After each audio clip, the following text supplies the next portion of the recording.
Hi, it's Cam the Mortgage Man, and today I'm going to talk to you about boosting your credit score.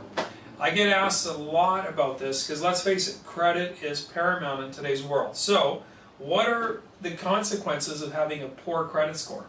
Well, we know that a great credit score means great rates and terms, which equals savings. Now let me demonstrate to you what this means in real dollars.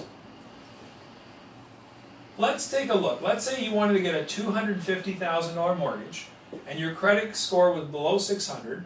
Well, first off, if your credit score is below 600, the list of lenders goes from this down to this. That's right, we narrow the list. There's a lot less people who want to lend you money.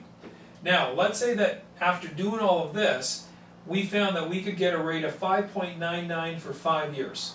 When someone with good credit, and I'll even use a higher rate than what's out there today, with over a 650 credit score was getting 399 for the same term.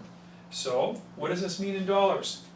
Now, if both mortgages were amortized over 35 years, so what that means is we've got a 5-year term, 35-year amortization, it just stretches it out longer to bring the payments to be more reasonable. The difference between the two payments would be $310.97. Now, over 5 years, with the poor credit score, you would pay an extra $18,658.20. That's right. That's almost $19,000 of after-tax money just because of a poor credit score. And that's only in the first 5 years.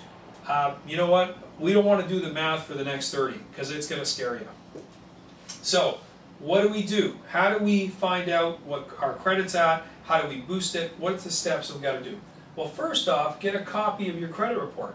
You can visit Equifax, they're online. You can get a requested copy of your credit right away. They'll send it out to you.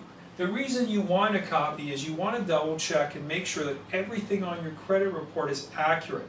Sometimes there's old things that should have come off, things haven't been updated. The only way you know is by checking it. And if you personally request it, it doesn't lower your score. Now, I know a lot of people always worry about inquiries will lower my score.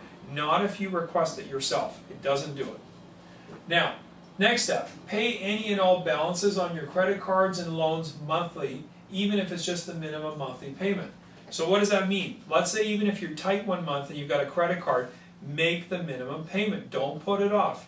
You've got to have consistency all the time. Keep the credit cards at a minimum. As a rule, try not to exceed 50% of the limit. Ideally, 40% works best. So what do I mean by this?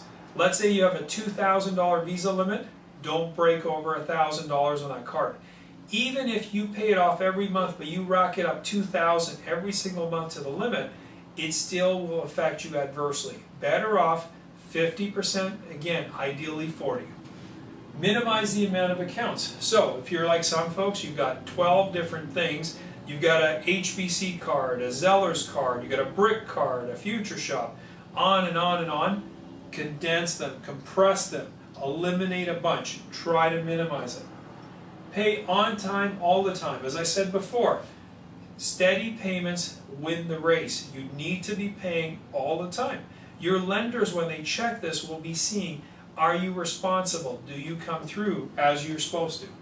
Trim the limits down. So if you have a $20,000 limit on a Visa, bring it down. That's a very big limit. When you have a lot of high trade limits like that, it again affects your credit score.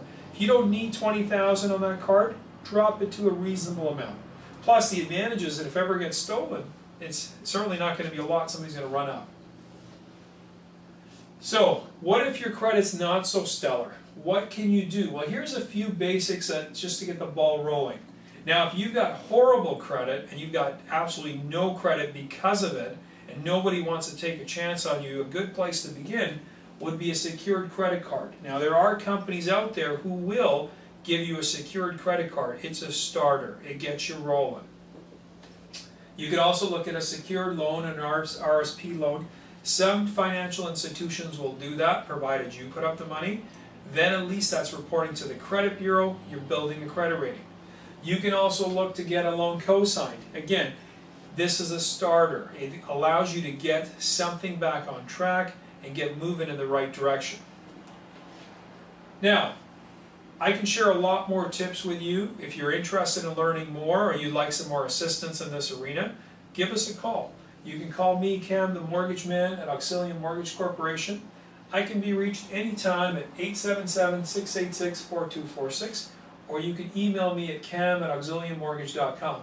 So again, it's a great idea to work to boost your credit score. If for any reason you've been turned down on a mortgage because of your credit score, call me. Let me help you out. Thank you.